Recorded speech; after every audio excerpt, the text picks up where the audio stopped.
Here's a video of the heated platens working on our 50-ton South Bend press, machine 6556.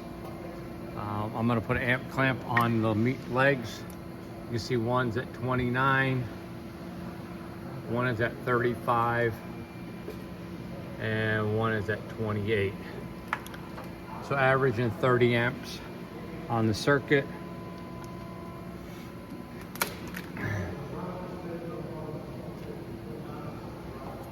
I have one controller that controls both platens.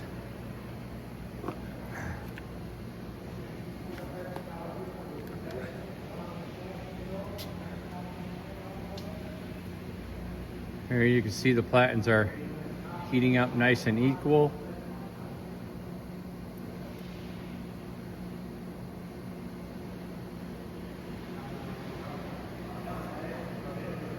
We still have to work on the hydraulic leaks.